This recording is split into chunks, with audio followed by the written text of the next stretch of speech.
గురుదేవుల పాదపద్మాల పవిత్ర భూమితో నా మనస్సులోని అందాన్ని చక్కగా కడిగి ధర్మార్థ కామ మోక్షాలని నాలుగు ఫలాలను గల శ్రీ రామచంద్రుని నిర్మల యశస్సును వర్ణించడానికి ప్రయత్నిస్తాను. బుద్ధిహీనతను జ్ఞానికే సుమిరవు పొందుకున్నారు విద్యాదేవి మోని భాగవతమే. నా బుద్ధిహీనతను గుర్తించి ఆజ్ఞేయుని స్మరిస్తున్నాను. ఓ పౌరుష, నాకు శక్తిని బుద్ధిని విజయిస్తాను. నా దోషాలను వికారాలను తొలగించు. జ్ఞాన సద్గుణ సాగరమైనటువంటి ఓ హనుమాన్మూర్తి, ముల్లోకాలకు జ్ఞానకాంతించే అధీశ్వర, జయ జయము. శ్రీరామునికి దూత అయిన వాడ, సాటి లేని బలానికి నేరమైన వాడ, అంజనాదేవి కుమార, వాయుదేవుని పుత్ర, మహావీర, పరాక్రమధీర, వజ్రం లాంటి శిశుల దేవం గలవాడ, దుర్బుద్ధిని నశింపజేస్తూ సద్బుద్ధిని పెంపొందించేవాడ, బంగారు కాంతుల మేటి ఛాయ గలవాడ, అతి సుందర వేషధారణ గలవాడ, చెవులకు కుండలాలు ధరించినవాడ, అందంగా ముడిచిన కేశాలు గలవాడ, చేత వస్త్రం గజం కలిగి విరచిల్లుతున్నవాడ, భుజ స్కంధాలలో మౌంచి జన్మలతో ప్రకాశిస్తున్నవాడ, రుద్ర వీర్యోద్భవ రుద్రమూర్తి, కేసరి కన్నుడైన హనుమంత, గొప్ప తేజో ప్రతాపాలున్నవాడ, లోకం చేత పొందింపబడేవాడ,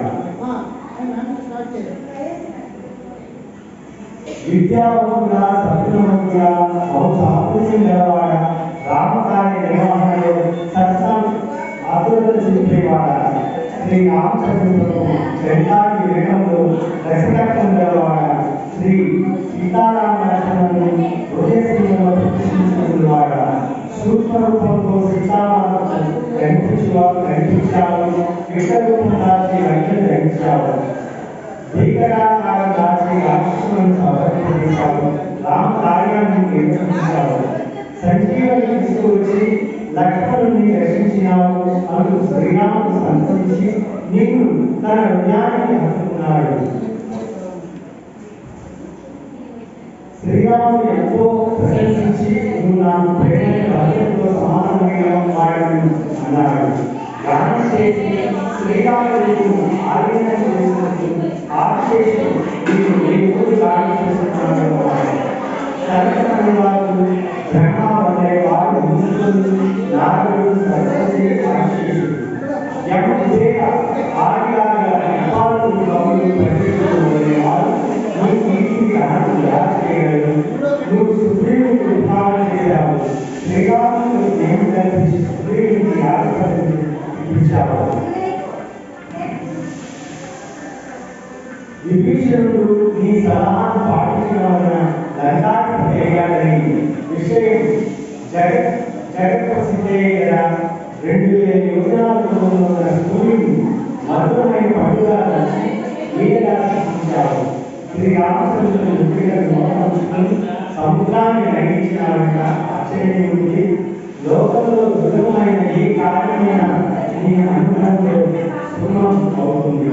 నువ్వు శ్రీరాముని వారికి కాచేవాడి నీ అనుమతి లేకుండా లోకి వెళ్ళడం దిగుపడతావు.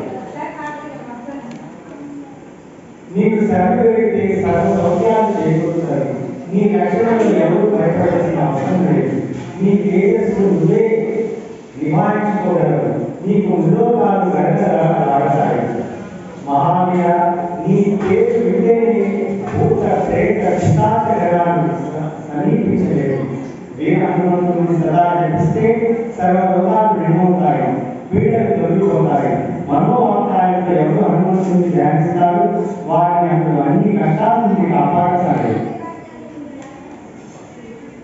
రాజులందరికీ శ్రీరాముడు కిరీటం వంటి వాడు, సంపన్నులకు ప్రభు వంటి వాడు. నువ్వు రామ కార్యాలన్నింటినీ సక్రమంగా నెరవేరుస్తున్నావు. హనుమంతుని భక్తులు మనోగలాన్ని పొందలేక శాస్త్రానంతమైన మోక్షమాన్ని పొందుతారు.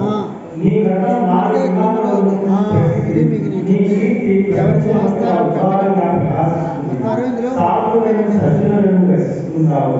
రాక్షసులను సంహరించి శ్రీరాముడికి ప్రేమోత్పరుడైనావు.